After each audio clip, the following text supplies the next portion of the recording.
మియాపూర్ భూకుంభకోణంపై ప్రభుత్వం సీరియస్ గా దృష్టి పెట్టింది. ఒకవైపు ఏసీబీ దాడులు, మరోవైపు బదిలీలు కొనసాగుతున్నాయి. వరుసగా రెండో రోజు సబ్ రిజిస్ట్రార్లను బదిలీ చేసింది. నిన్న 29 మందిని, ఇవాళ మరో 43 సబ్ రిజిస్ట్రార్లను బదిలీ చేసింది. దీంతో మొత్తం ఈ బదిలీల సంఖ్య 72కు చేరింది. మియాపూర్ భూకుంభకోణం కేసులో మరో సబ్ రిజిస్ట్రార్ అరెస్ట్ అయ్యాడు. నిన్న సస్పెండ్ అయిన బాలనగర్ సబ్ రిజిస్ట్రార్ యూసఫ్ ను ఈ రోజు పోలీసులు అదుపులోకి తీసుకున్నారు. గోల్డ్ స్టోన్ ప్రసాద్ బినామీ అయిన అజీం మున్నీసా పేరుతో 2300 ఎకరాల భూమిని అక్రమంగా రిజిస్టర్ చేసినట్లు యూసఫ్ పై ఆరోపణలున్నాయి. 9 గ్రామాలను రాత్రికి రాత్రే యూసఫ్ రిజిస్ట్రేషన్ చేసినట్లుగా ఆరోపిస్తున్నారు.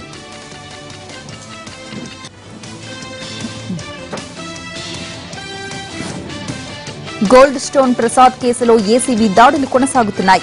ప్రసాద్ కు సహకరించిన సబ్ రిజిస్ట్రార్ ఇళ్లలో ఏసీబీ అధికారులు సోదాలు జరుపుతున్నారు. రమేష్ చంద్రారెడ్డి, యూసఫ్, శ్రీనివాసరావు ఇళ్లలో అధికారులు తనిఖీలు చేస్తున్నారు. హైదరాబాద్ తో పాటు రాష్ట్రంలోని ఇతర ప్రాంతాల్లో కూడా సోదాలు కొనసాగుతున్నాయి.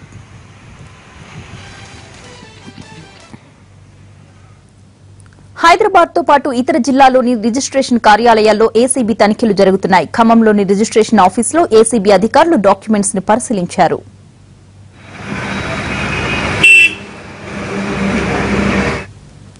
మియాపూర్ భూకుంభకోణంలో తీగ లాగిన కొద్దీ డొంక కదులుతోంది. ప్రభుత్వ భూమితోని ప్రభుత్వ నిధులను కొట్టేసేందుకు వేసిన స్కెచ్ ఇది. గోల్డ్ స్టోన్ కుటుంబం పక్కా ప్లాన్ తో మెట్రోకు అలాట్ చేసిన భూమిని తమదిగా చూపించి డబ్బులు కొట్టేసేందుకు వ్యూహం రచించింది. మెట్రో నిధులకు ఎసరు పెట్టిన గోల్డ్ స్టోన్ వ్యవహారంపై పూర్తి వివరాలు మా ప్రతినిధి రమేష్ వైట్లా అందిస్తారు. లక్షల్లో పెట్టుబడి, వేల కోట్లలో ఆర్జన, ఇది గోల్డ్ స్టోన్ ప్రసాద్ వ్యవహారం. గోల్డ్ స్టోన్ ప్రసాద్ వ్యవహారం సంబంధించి ప్రస్తుతానికి సైబరాబాద్ పోలీసులు పూర్తి స్థాయిలో దర్యాప్తు చేస్తున్నారు. ఈ దర్యాప్తులో పలు కీలకమైన అంశాలు కూడా రావడం జరిగింది. అయితే ఇప్పటికే మొత్తానికి 693 ఎకరాల ప్రభుత్వ ల్యాండ్ని గోల్డ్ స్టోన్ ప్రసాద్ చెందిన ట్రినిటీ తర్వాత సువిశాల్ కంపెనీ రెండు కూడా రీఛార్జ్ చేయించుకోవడం జరిగింది. అయితే దీనికి సంబంధించి ప్రస్తుతానికి పోలీసులు పూర్తి స్థాయిలో దర్యాప్తు చేస్తున్నారు. ఈ దర్యాప్తులో పలు కీలకమైన అంశాలు కూడా బయటికి వెలుగులోకి రావడం జరిగింది. దీంతో చూసినప్పుడు ప్రధానంగా ఒక అంశం, అసలు గోల్డ్ స్టోన్ ప్రసాద్ కావచ్చు, ట్రినిటీ డైరెక్టర్ అయిన పార్థసారథి, సువిశాల్ డైరెక్టర్ అయిన ఇటు పివిఎస్ శర్మ ఈ ల్యాండ్ ఎందుకు రిజిస్టర్ చేసుకున్నారు, దేనికోసం రిజిస్టర్ చేసుకున్నారు, ఈ ల్యాండ్లో ఇప్పటికే పలు కోర్టు వివాదాలు ఉన్నాయి, అయినప్పుడు కూడా ఈ ల్యాండ్ను రిజిస్టర్ చేసుకుని వాళ్ళు ఏం చేయదలుచుకున్నారు అన్న కోణంలో పోలీసులు విచారణ జరిపినప్పుడు పలు అంశాలు వీళ్ళలోకి వచ్చాయి. అయితే ప్రధానంగా చూసినట్లయితే ఇక్కడ హైదరాబాద్ నగరం ప్రతిష్టాత్మకంగా నిర్మిస్తున్న మెట్రో రైల్ ప్రాజెక్టు సంబంధించిన కీలకమైన డిపో ఇక్కడే ఉంది. ఈ కీలకమైన డిపో సంబంధించి దీనికి ఇప్పటికీ తమకు మరొక 300 ఎకరాల ల్యాండ్ కావాలని చెప్పి హెచ్ఎండిఏకు అటు మెట్రో రైలు ప్రాజెక్టు వాళ్ళు ఒక అర్జీ కూడా పెట్టుకోవడం జరిగింది. అయితే ఇవన్నీ ఉన్నప్పటికీ ఇక్కడ పక్కనే ఉన్న పొరంబోకు ల్యాండ్ సంబంధించిన కనుక తాము రిజిస్టర్ చేయించుకున్న పక్షంలో దీనికి సంబంధించిన కాంపన్సేషన్ అంటే మెట్రో రైలు సంబంధించిన చెల్లించే నష్టపరిహారాన్ని తామే తీసుకోవచ్చన్న ఒక ఆలోచనతోటి అటు ట్రినిటీ కావచ్చు, గోల్డ్ స్టోన్ ప్రసాద్ వీళ్ళంతా కలిసి ఒక వ్యూహాత్మకమైన ప్లాన్ వేయడం జరిగింది. దీంట్లో ప్రధానంగా చూసినట్లయితే 300 ఎకరాలు ల్యాండ్ ఏదైతే మెట్రో డిపోకు ఆనుకొని మొత్తానికి చూసినట్లయితే 300 ఎకరాల ల్యాండ్ ఉండడం జరిగింది. ఈ 300 ఎకరాల ల్యాండ్ని తమ పేరు మీద, తమ కంపెనీ పేరు మీద రిజిస్టర్ చేసుకున్నట్లయితే ఒకవేళ మెట్రో ప్రాజెక్టు కనుక ప్రభుత్వం ఈ ల్యాండ్ ఇచ్చినట్లయితే దీనికి సంబంధించి నష్టపరిహారాన్ని తామే తీసుకోవాల్సి ఉంటుంది. తీసుకునే విధంగా ఒక ప్లాన్ని అటు ట్రినిటీ, పార్థసారథి, ఇటు గోల్డ్ స్టోన్ ప్రసాద్లు ఒక ప్లాన్ వేయడం జరిగింది. దీంట్లో భాగంగా ఇక్కడ ఉన్న మార్కెట్ వాల్యూ ప్రకారం చూసినట్లయితే ఒక్కొక్క ఎకరాకి దాదాపు 15 కోట్ల రూపాయల వరకు మార్కెట్ వాల్యూ వస్తుంది.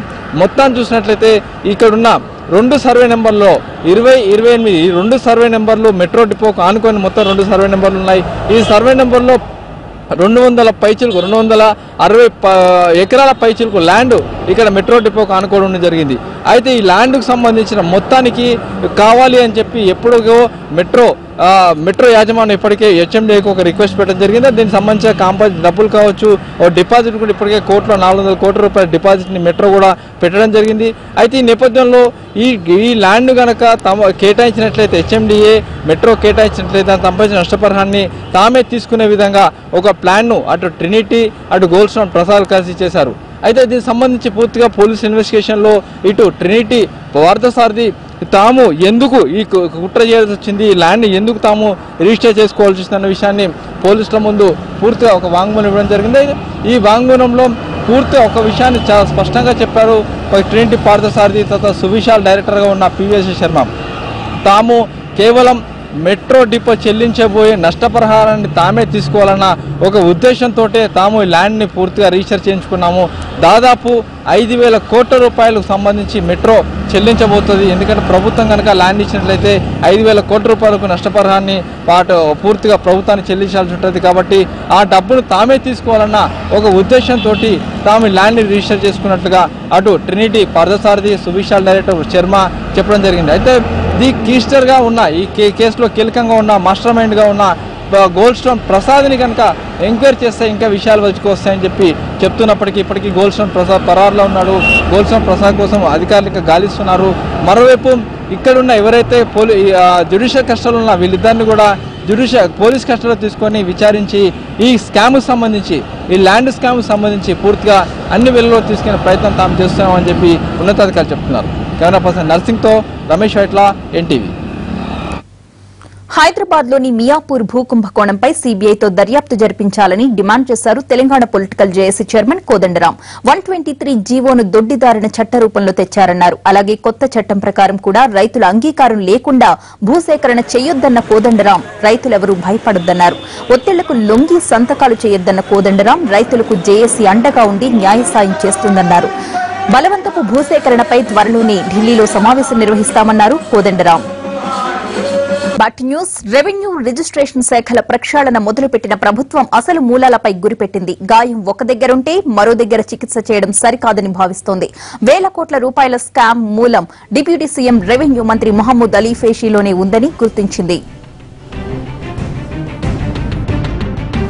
ఎంత సబ్ రిజిస్ట్రార్ అయినా ఎవరి అండా లేకుండా వేల కోట్ల రూపాయల భూములను అప్పనంగా రిజిస్ట్రేషన్ చెయ్యలేడు. పెద్దల అభయహస్తం ఉండడంతో రోజుకు 100 ఎకరాలను అవలీలగా రాసిచ్చేశాడు.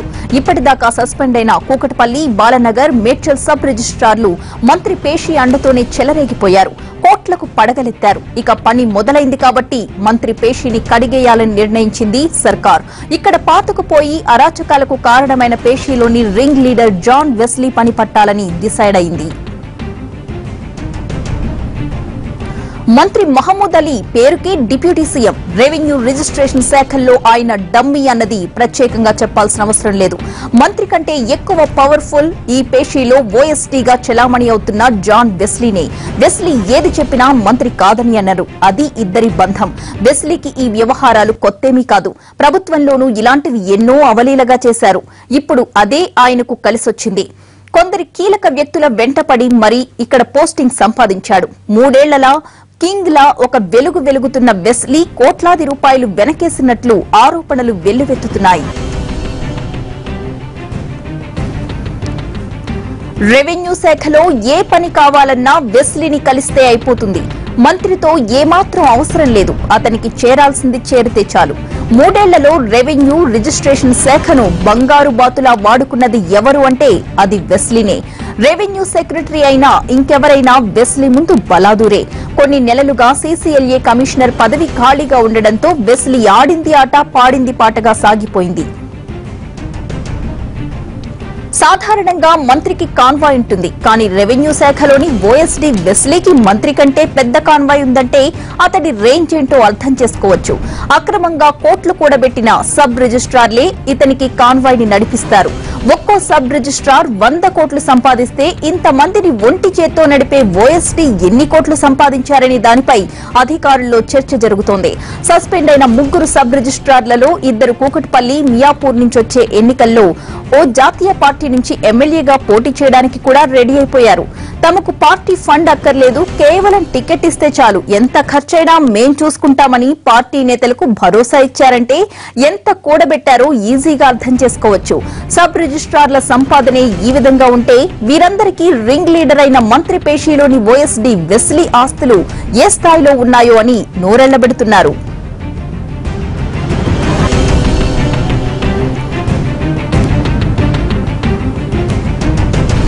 రాష్ట్ర ప్రభుత్వంలో మారుమోగుతున్న deputy CM Mahmood Ali OSD John Wesley service లో ఉన్న వ్యక్తి కాదు. డిప్యూటీ స్పెషల్ కలెక్టర్ హోదాలో ఎప్పుడో రిటైర్ అయ్యాడు. చేవెళ్ల లాంటి ఆర్థిక పరిపుష్టి ఉన్న ఆర్టీఓ పోస్టులో పనిచేసినప్పుడు ఏర్పడిన సంబంధాలతో ఎక్స్టెన్షన్ తెచ్చుకున్నాడు. కొన్నాళ్ల క్రితమే 2 ఏళ్ల ఎక్స్టెన్షన్ సర్వీస్ పూర్తయితే మళ్లీ 2 ఏళ్ల సర్వీసును పొడిగించుకున్నారు. ఇది వెస్లీకి ప్రభుత్వంలో ఉన్న పరపతి. గత ప్రభుత్వాల్లో కీలకంగా వ్యవహరించిన వారిని మంత్రుల పేషీల్లో పెట్టుకోవద్దన్న నిబంధనను వెస్లీ విషయంలో పక్కన పెట్టారు. అవినీతి డొంక కదలడంతో వెస్లీకి ఇప్పుడు నిద్ర పట్టడం లేదు. మూలాలపై దృష్టి పెట్టడంతో వెస్లీ ఆస్తుల కూపీ లాగుతున్నారు. ఒకవైపు ఏసీబీ, మరోవైపు విజిలెన్స్ అధికారులు వెస్లీ చిట్టాను సీఎం ముందుంచారు.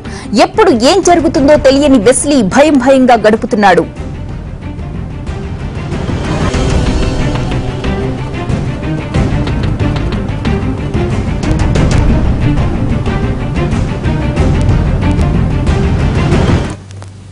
ప్రత్యేక హోదా ఆంధ్రుల హక్కు అని, దీన్ని కేంద్రం ఖచ్చితంగా అమలుపరిచి తీరాల్సిందేనని అన్నారు ఏపీపీసీసీ చీఫ్ రఘువీరారెడ్డి.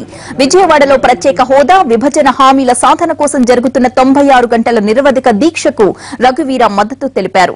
ప్రత్యేక హోదా లేకపోవడంతో ఏపీ ప్రజలు తీవ్రంగా నష్టపోతున్నారని అన్నారు. ఏపీకి కేంద్ర సాయం విషయంలో ఒక్కో నాయకుడు ఒక్కో లెక్క చెప్తున్నారని మండిపడ్డారు రఘువీర. రాహుల్ గాంధీ నేతృత్వంలో ప్రత్యేక హోదా సాధన కోసం దేశంలోని అన్ని రాజకీయ పార్టీలతో కలిసి జూన్ 4న ప్రత్యేక హోదా భరోసా యాత్రను నిర్వహిస్తున్నామన్నారు రఘువీర.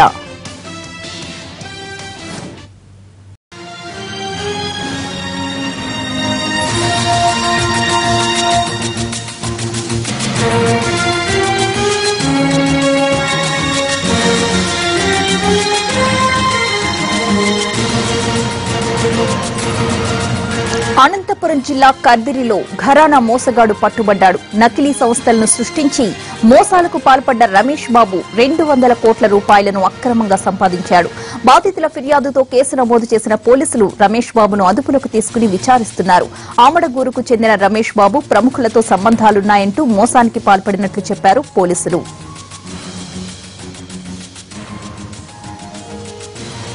దీనికి సంబంధించిన పూర్తి అప్డేట్స్ అందించడానికి మా ప్రతినిధి శ్రీనివాస్ అనంతపురం నుంచి సిద్ధంగా ఉన్నారు. శ్రీనివాస్, చెప్పండి, రమేష్ బాబు ఎవరు, నకిలీ కంపెనీలతో ఎలా మోసం చేశాడు? ప్రతిగా అనంతపురం జిల్లాలోని పుట్టపర్తి, ప్రధానంగా కదిరి ప్రాంతానికి చెందిన రమేష్ బాబు ఎవరైతే ఉన్నారో వచ్చు రమేష్ బాబు దాదాపు 17 బోగస్ కంపెనీలు సృష్టించినట్లు తెలుస్తుంది. ఈ బోగస్ కంపెనీలలో పెట్టుబడి పెట్టాలని చెప్పి పలువురు ప్రముఖులు ఎవరైతే ఉన్నారో రాజకీయ ప్రముఖులతో పాటు సినీ ప్రముఖులు కూడా అతను అప్రోచ్ అయ్యేట్టు తెలుస్తుంది. దాదాపుగా తన కంపెనీలో బోగస్ కంపెనీలో డబ్బులు పెట్టుబడిగా పెట్టాలంటే దాదాపు 200 కోట్ల వరకు వసూలు చేసినట్లు సమాచారం ఉంది. అయితే ఇంత పెద్ద మొత్తంలో వసూలు చేశారని లేదా కొనపరిగా పోలీసులు విచారణ చేపట్టారు. ఏదైనప్పటికీ ఇతనికి వచ్చే క్రితమే కదిరి పోలీసులు అనంతపురం జిల్లా ఎస్పీ వద్ద విచారణ నిమిత్తం రావడం జరిగింది. ఇతను అన్ని రాజకీయ పార్టీల ప్రముఖులతో పాటు అలాగే సినిమాకి సంబంధించిన ఆ ప్రముఖులతో ఫోటోలు దిగి వీరంతా తనకు బాగా సన్నిహితంగా ఉన్నారని బాగా తెలుసుని చెప్పి మోసానికి పాల్పడినట్టు తెలుస్తుంది. ఈ 17 కంపెనీలకు సంబంధించి అన్ని కేవలం పేపర్ లో మాత్రమే కంపెనీలు ఉన్నాయని, సూట్ కేసు కంపెనీలు మాత్రం 17 బోనస్ కంపెనీలు సృష్టించి వీటిలో పెట్టుబడి పెట్టడానికి రాజకీయ నాయకులు ప్రేరేపించడం తెలుస్తుంది. మనకు అందుతున్న సమాచారం మేరకు ఒక మాజీ మంత్రి వద్ద దాదాపుగా 50 లక్షల వరకు తన బోనస్ కంపెనీలో పెట్టుబడి పెట్టించిన సమాచారం ఉంది. ఏదైనప్పటికీ పూర్తిగా పోలీసులు విచారణ అనంతరం ఇతను ఎన్ని కోట్ల మేరకు మోసాలకు పాల్పడ్డాడు, ఇతను సృష్టించిన బోగస్ కంపెనీలు అన్న అటుని వెలుగులోకి చూసే అవకాశం ఉంది. ఏదైనప్పటికీ వచ్చే క్రితమే ఎస్పీ తన ఛాంబర్ లో రమేష్ బాబును విచారిస్తున్నారు. ప్రతిమా అయితే శ్రీనివాస్, రమేష్ బాబు వ్యవహారంలో ఇంకా ఎవరెవరి ప్రముఖుల పేర్లు వినిపిస్తూ ఉన్నాయి?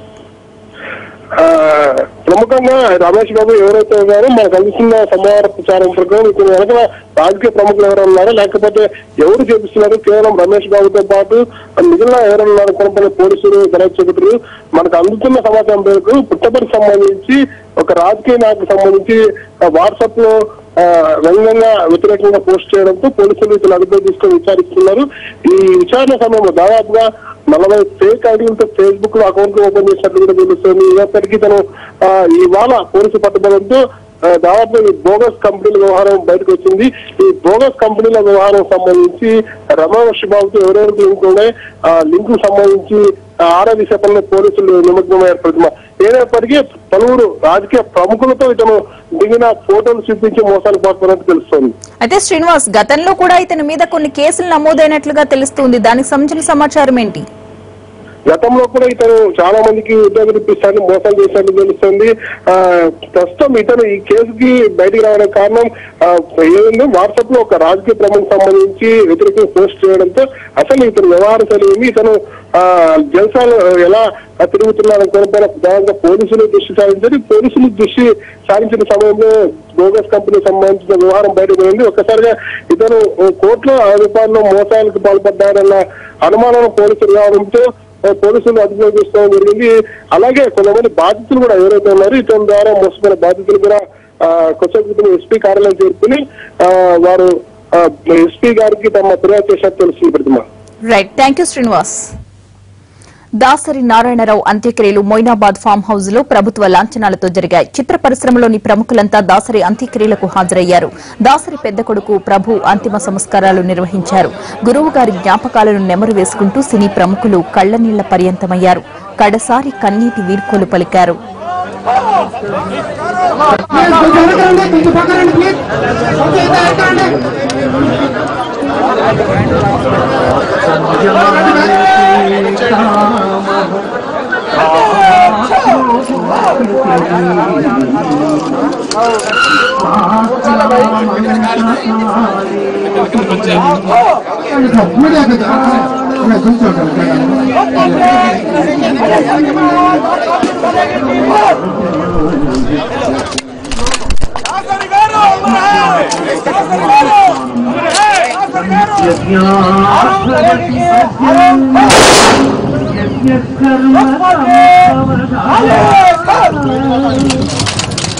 అన్నము వలన జంతు జ్ఞానం, వర్షము వలన అన్నము సమం, యజ్ఞము వలన ఆ యజ్ఞము అతివాడు వ్యక్తుడు జ్ఞాని కాని వాడు సదా కర్మలను ఆచరించుకుని ఉండదు.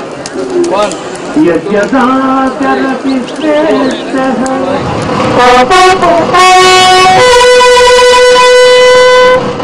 Thank you.